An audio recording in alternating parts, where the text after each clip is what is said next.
Hello everyone, আপোনালোকে চাবলৈ আৰম্ভ কৰিছে আপোনালোক আপোন চেনে এডুকেশ্যন আৰু মবিজ মণ্ডল এটা নতুন নটিফিকেশন দেখিছো আৰু এটা নতুন ভ্যাকেন্সি এটা খবৰ আহিছে তো খবৰটোৰ কি হয় কি ভ্যাকেন্সি কোনে এপ্লাই কৰিব পাৰে কেনেকুৱা কন্ডিশন হয় ৰেগুলাৰ হয় নে নহয় বা স্যালাৰি সিস্টেমটো কি ফিক্স পে হ'ব নে কিবা গ্ৰেড পে হ'ব গুটেইখিনি এবাৰ আমি আলোচনা কৰি চাওঁ যেটো নটিফিকেশনটো আহিছে কাৰণ আমাৰ ছাত্ৰছাত্ৰীসকলে যদি কৰবাত না কৰবাত মানে এংগেজ হৈ থাকিব পাৰে বা মানে নিজকে কৰবাত ব্যস্ত কৰি ৰাখিব পাৰে এটা আমাৰ নিশ্চয় ভাল কথা গতিকে আমি এবাৰ নটিফিকেশন চাম কিহৰ নটিফিকেশন আৰু কি পোষ্ট ওলাইছে আৰু কেনেকুৱা পোষ্ট ওলাইছে আৰু আপোনালোকে ভালদৰে শুনি পালে বহুতখিনি পোষ্ট মই দেখিছো গতিকে কৰবাত যদি কৰবাত আপোনাৰ কোৱালিফিকেশন মিলে বা আপুনি এপ্লাই কৰিব পাৰে তেন্তে আপুনি এপ্লাই কৰক Okay, good day. Ever silo can you notification? Okay.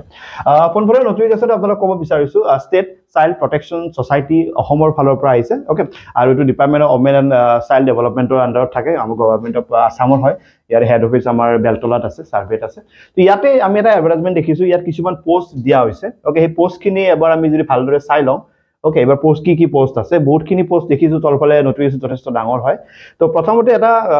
দেখিছো এটো হৈছে প্ৰগ্ৰাম অফিচাৰ হয় তো ইয়াৰ কোৱালিফিকেশন টো চাই ল ইয়াত এটা পোস্ট আছে এটো কোৱালিফিকেশন অকমান বেছি হয় পোস্ট গ্ৰেজুৱেট ডিগ্ৰী লাগিব সোশ্যাল ওয়াৰ্কৰ আৰু যদি গ্ৰেজুৱেট ইন সোশ্যাল ওয়াৰ্ক হয় তাৰ কাৰণে কিবা এক্সপেৰিয়েন্স এটা লাগিব বাট পোস্ট গ্ৰেজুৱেট যদি সোশ্যাল ওয়াৰ্ক হয় সোশিয়োলজি হয় বা চাইল্ড ডেভেলপমেন্ট হিউম্যান ৰাইটস এইবোৰ যদি কোনোবা পোস্ট গ্ৰেজুৱেচন কৰিছে তেতে এই পোষ্টৰ কাৰণে এপ্লাই কৰিব পাৰিব ওকে আৰু আমাৰ যেতি লৰা ছোৱালী আছে গ্ৰেজুৱেট লৰা ছোৱালী বা এইচএস পাস লৰা ছোৱালী তেওঁলোকৰ বাবে কিবা না কিবা পোস্টাৰ আৰু ইয়াৰ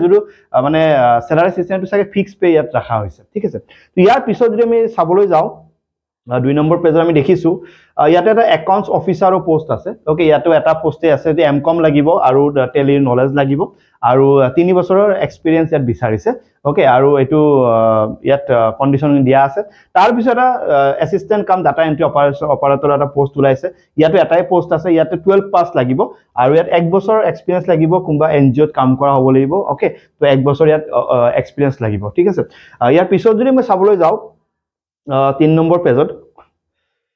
কাউন্সিলৰৰ এটা পোষ্ট ওলাইছে ইয়াত 14 টা পোষ্ট আছে ঠিক আছে ইয়াত এটা ফিক্স পে ৰাখিছে ওকে ইয়াতে পেমেন্ট খিনি ফিক্স পে ৰাখিছে আৰু কোন ডিস্ট্ৰিক্টত ভ্যাকেন্সি আছে ডিস্ট্ৰিক্ট খিনি ইয়াত মেনশন কৰা আছে আপোনাৰ নিজৰ ডিস্ট্ৰিক্টত এবাৰ চাই লওক কোনখন ডিস্ট্ৰিক্ট এপ্লাই কৰিব পাৰে এটো গ্ৰেজুৱেট ইন সোশ্যাল ওয়াৰ্ক হ'ব লাগিব নতুবা সোশিয়োলজি সাইকোলজি কৰবাত গ্ৰেজুৱেট হ'ব লাগিব ওকে আৰু ইয়াতে ওয়াৰ্কিং এক্সপেৰিয়েন্স 1 বছৰৰ ওয়াৰ্কিং এক্সপেৰিয়েন্স বিচাৰিছে বা ডিপ্লোমা বিচাৰিছে কন্ডিশন আপুনি ধুনিয়াকৈ চাই ল'ব তো সোশ্যাল ওয়াৰ্কাৰ 8 পোষ্ট আছে ইয়াতে ফিক্স পে এটা ৰাখা হৈছে ডিস্ট্ৰিক্ট খিনি ইয়াত মেনশন কৰা আছে graduate in BA in social work বা সোশিয়োলজি থাকিব লাগিব ওকে ঠিক আছে জিসকলৰ মিলে চাই ল'ব আৰু সোশ্যাল ওয়াৰ্কাৰ ফিমেলৰ 4টা পোষ্ট আছে ইয়াতে কেখনমান ডিস্ট্ৰিক্ট মেনশন কৰা আছে ওকে একাউন্টেন্টৰ কেটামান পোষ্ট আছে 22টা পোষ্ট আছে ইয়াতে ফিক্স পে এটা ৰাখিছে আৰু ইয়াতে ডিস্ট্ৰিক্ট প্ৰাইভেট ডিস্ট্ৰিক্ট ইয়াত দেখিবলৈ পোৱা গৈছে আৰু গ্ৰেজুৱেট ইন কমাৰ্চ হ'ব লাগিব বা ম্যাথমেটিক্স ডিগ্ৰী হ'বলৈও হৈ যাব বুলি কৈছে আৰু এটলিষ্ট 1 বছৰ এক্সপেৰিয়েন্স লাগিব এনেকুৱা ফিল্ডখনত কাম কৰাৰ তো যদি কোনোবা এনেকুৱা ক্যান্ডিডেট আছে তেওঁলোকে এপ্লাই কৰি চাব পাৰে ডাটা এনালিস্টৰ পোষ্ট ওলাইছে 14 টা ইয়াতে ফিক্স পে ৰাখিছে আৰু ডিস্ট্ৰিক্ট কেখনত মেনশন কৰা আছে গ্ৰেজুৱেট ইন ষ্টেটিষ্টিক্স বা ম্যাথমেটিক্স বা ইকোনমিক্স ইয়াত গ্ৰেজুৱেচন হ'ব লাগিব ইয়াত একো এক্সপেৰিয়েন্স ডাইৰেক্টলি বিচৰা নাই ওকে অকমান এক্সপেৰিয়েন্স থাকিলে প্ৰিফাৰেন্সটো পাব বুলি কৈছে আৰু কম্পিউটাৰ সাৰ্টিফিকেট ইয়াত থাকিব লাগিব ওকে 6 নম্বৰ পেজত যদি চাব যাও এসিস্ট্যান্ট কাম ডাটা এন্ট্ৰি অপাৰেটৰৰ 20টা পোষ্ট ওলাইছে ফিক্স পে ৰাখিছে ডিস্ট্ৰিক্ট কিছুমান ইয়াত মেনশন কৰা আছে আৰু 12 পাস হ'ব লাগিব আৰু হেনেকুৱা ফিল্ডত অলপ এক্সপেৰিয়েন্স থকা হলে ভাল হ'ব আৰু কম্পিউটাৰ অকমান জানিলে ভাল কিন্তু মেনশন কৰা নাই যদিও আৰু লোকেল ক্যান্ডিডেটক মানে প্ৰিফাৰ দিব বুলি কৈছে এখন ডিস্ট্ৰিক্টৰ লোকেল ক্যান্ডিডেট হয় তেওঁলোকে প্ৰিফাৰেন্সটো পাব assistant cum data entry operator আছে সিডব্লিউসি ইয়াতে 15টা পোষ্ট আছে ফিক্স পে ৰাখিছে ডিস্ট্ৰিক্ট খিনি মেনশন কৰা আছে 12 পাস হ'ব লাগিব আৰু অকমান এক্সপেৰিয়েন্স থাকিলে ভাল বুলি কৈছে লোকেল ক্যান্ডিডেটক প্ৰিফাৰেন্স দিয়া হ'ব assistant cum data entry operator জেজেবি একটা তেওঁলোকৰ বেলেগ ডিপাৰ্টমেন্টৰ বেলেগ নাম দিয়া আছে ওৰে বস্তুনি বেলেগকে দিয়া আছে তো 20টা পোষ্ট আছে ফিক্স পে দিয়া আছে ডিস্ট্ৰিক্ট কে মেনশন কৰা আছে 12 পাস লাগিব লোকেল ক্যান্ডিডেটক প্ৰিফাৰেন্স দিয়া হ'ব তো ইয়াৰ পিছত যদি আমি চাব যাও আৰু বেলেগ পোষ্ট আছে ইয়াতে এটা পোষ্ট আছে আউটৰিচ ওয়াৰ্কাৰৰ পোষ্ট এটা আছে 37টা পোষ্ট আছে ইমানখিনি ডিস্ট্ৰিক্ট আছে 12 পাস হ'ব লাগিব বুলি কৈছে আৰু অকমান লোকেল ক্যান্ডিডেট হলে অকমান ভাল হ'ব বুলি কৈছে ওকে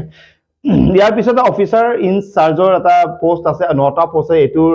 ফিক্স পে যদিও পেমেন্টটো ভাল আৰু ইয়াতে কিছুমান কন্ডিশন আছে ওকে কন্ডিশন ইয়াত লিখা আছে কোড পোস্টিং কৰিব ওকে গোটেইখিনি ডিস্ট্ৰিক্ট মেনশন কৰা আছে ইয়াত কি পোষ্ট গ্ৰেজুৱেচন লাগিব ওকে পোষ্ট গ্ৰেজুৱেচন হ'ব লাগিব সোশ্যাল ওয়াৰ্ক বা এনেকুৱা সোশিয়োলজি বা এনেকুৱা কিবা মানে পাৰ্টত পোষ্ট গ্ৰেজুৱেট হ'ব লাগিব 3 বছৰ ইয়াত এক্সপেৰিয়েন্স লাগিব ঠিক আছে এটো পোষ্ট অকমান মানে হেভি হয় তো ইয়াৰ পিছত যদি মই চাব যাও কাউন্সিলৰৰ এটা পোষ্ট আছে 3টা পোষ্ট আছে ফিক্স পেটো ডিস্ট্ৰিক্ট ভালে দিছে ডিস্ট্ৰিক্টখিনি ইয়াত মেনশ্যন কৰা আছে ক'ত এপ্লাই কৰিব পাৰিব এইটো গ্ৰেজুৱেট হ'ব লাগিব আৰু 1 বছৰ এটা ৱৰ্কিং এক্সপিৰিয়েঞ্চ থাকিব লাগিব ওকে ইয়াতে এটা ষ্ট'ৰ কিপাৰ কাম একাউণ্টেণ্টৰ এটা পোষ্ট আছে ওকে এইটো লখিমপুৰৰ কাৰণে দেখা আছে ইয়াত গ্ৰেজুৱেট ইন কমাৰ্চ নতুবা মেথমেটিক্সত ডিগ্ৰী হ'লে ভাল আৰু 1 বছৰৰ এক্সপিৰিয়েঞ্চ থাকিলে ভাল বুলি কৈছে পেজ নম্বৰ যদি মই 7ত যাওঁ আৰু ইয়াতে হাউস ফাদাৰ বুলি এটা পোষ্ট আছে 5টা পোষ্ট আছে ডিস্ট্ৰিক্টখিনি মেনশ্যন কৰা আছে 12 পাস হ'ব লাগিব আৰু 1 বছৰ এনেকুৱা এনজিঅ'ত কাম কৰা হ'লে প্ৰিফাৰেন্সটো দিয়া হ'ব বুলি কৈছে হাউস মাদাৰ বুলি এটা পোষ্ট আছে 7টা পোষ্ট আছে ইয়াতে ডিস্ট্ৰিক্টখিনিত মেনশ্যন কৰা আছে ক'ত পোষ্টিং হ'ব ওকে আৰু 12 পাস হ'ব লাগিব আৰু 1 বছৰ এনেকুৱা মানে এনজিঅ'ত কাম কৰা হ'লে ভাল আৰু লোকেল ক্যান্ডিডেটক সাগে প্ৰিফাৰেন্সটো দিব ওকে আৰু প্যাৰামেডিকেল ষ্টাফ এটা আছে ওকে প্যাৰামেডিকেল ষ্টাফ আছে 5টা ক্যান্ডিডেট থাকিব ক'ত হ'ব নগাঁও ফটাশীল আমবাৰী কামৰূপ জালুকবাৰী সবতে মেনশ্যন কৰা আছে ক'ত হ'ব ইয়াতে জিএনএম এএনএম সকলে এপ্লাই কৰিব পাৰিব আৰু 1 বছৰ এনেকুৱা ফিল্ডত কাম কৰা হ'লে ভাল প্ৰিফাৰেন্স বিচাৰিব ওকে 8 নম্বৰ পেজত আছে এডুকেটৰৰ এটা পোষ্ট আছে 3টা পোষ্ট ফিক্স পে ৰাখা হৈছে আৰু শিলচৰ জালুকবাৰীত ইয়াতে পোষ্টিং হ'ব 12 পাস হ'ব লাগিব আৰু এক্সপেৰিয়েন্স থাকিলে অকমান প্ৰিফাৰেন্স পাব আৰু লোকেল ক্যান্ডিডেটক প্ৰিফাৰেন্স দিয়া হ'ব ওকে আৰ্ট এণ্ড ক্ৰাফটৰ বা মিউজিক টিচাৰৰ এটা পোষ্ট আছে 9টা পোষ্ট আছে আৰু ক'ত পোষ্টিং হ'ব ইয়াত মেনশ্যন কৰা আছে আৰু 12 পাস হ'ব লাগিব আৰু তেওঁলোকৰ ফাইন আৰ্টছত বা বি মিউজিক বা 1 বছৰ এনেকুৱা ফিল্ডত এক্সপেৰিয়েন্স থকা হ'লে ভাল প্ৰিফাৰেন্স পাব আৰু লোকেল ক্যান্ডিডেটক ইম্পৰ্টেন্ট দিয়া হ'ব তো ইয়াৰ পিছত আৰু 9 নম্বৰ পেজত আছে পিটি ইনষ্ট্ৰাক্টৰ বা য়োগা ইনষ্ট্ৰাক্টৰৰ পোষ্ট ওলাইছে 10টা পোষ্ট আছে ফিক্স পে ৰাখা হৈছে ক'ত পোষ্টিং কৰিব তাত লিখা আছে আৰু 12 পাস হ'ব লাগিব লগতে যিটো পাৰ্টৰ কাৰণে এপ্লাই কৰিব হেতুত সাৰ্টিফিকেট বা ডিপ্লোমা থাকিব লাগিব আৰু লোকেল ক্যান্ডিডেটক প্ৰিফাৰ কৰা হ'ব আৰু 10 নম্বৰত কুক আছে 12টা পোষ্ট আছে ক'ত কুক লাগিব এটো মেনশ্যন কৰা আছে 10 পাস হ'ব লাগিব 1 বছৰৰ এক্সপেৰিয়েন্স থাকিলে ভাল ওকে আৰু নাইট ওয়াচম্যান আছে বা হেল্পাৰ আছে 12টা পোষ্ট ক'ত এপ্লাই কৰিব কোৱা আছে আৰু মেট্ৰিক পাস হ'লে হৈ যাব ওকে আৰু হাউসকিপাৰৰ আছে 4টা পোষ্ট ফিক্স পে আছে এপ্লাই কৰা জায়গা আছে আৰু এটো 8 পাস হ'লে হৈ যাব তো ইয়াতে যদিও গোটে পেমেন্টখিনি ফিক্স পে কৰা আছে কিন্তু ইয়াতে এটা বস্তু ক'ব লাগিব যেখিনি লৰা ছোৱালীয়ে কিবা এটা কাম বিচাৰি আছে তেওঁলোকৰ বাবে সাগে ভাল হ'ব আৰু তেওঁলোকৰ বাবে সাগে আৰু এটো কামৰ আইবাৰে ফিক্স পেটো সাগে কেতিয়া ইনক্ৰিমেন্ট পাব কি হিচাপত ইনক্ৰিমেন্ট পাব হেবোৰ সাগে আপোনালোকে ডিটেইলছ চালে গম পাব যদিও এটো ফিক্স পে বা এটা পেমেন্ট ফিক্স পেমেন্ট ধৰা আছে আৰু কৰবাত অকমান এক্সপেৰিয়েন্স বিচাৰি 1 বছৰ এক্সপেৰিয়েন্স বিচাৰি বা লোকেল ক্যান্ডিডেট হ'লে ভাল গতিকে যিমান কেখন ডিস্ট্ৰিক্টত এইমানখিনি লৰা ছোৱালীও যদি প্ৰায় 200 ৰ ওপৰত ইয়াত পোষ্ট দেখিছো আমি এটলিষ্ট লৰা ছোৱালীখিনি যদি এংগেজ হৈ থাকে বা ইয়াতে ব্যস্ত হৈ থাকে যিসকলে ধৰা ডাইৰেক্ট প্ৰাইভেটত কৰিব বিচৰা নাই তেন্তে এনেকুৱা চৰকাৰৰ আন্ডাৰত থকা এনেকুৱা ফিল্ডতো কাম কৰিব পাৰে তো তেওঁলোকৰ বাবে খবৰটো আছিল আৰু কিবা নতুন মানে যদি কিবা পোষ্ট ওলাই তেন্তে মই জনাম আৰু লগতে আইসিএমআৰ ৰ কেটামান পোষ্ট ওলাইছিল তাতে আজি লাষ্ট ডেট 14 আগষ্ট যদি কোনোবা এপ্লাই কৰা নাই তেন্তে আপোনালোকে অতি সোনকালে গৈ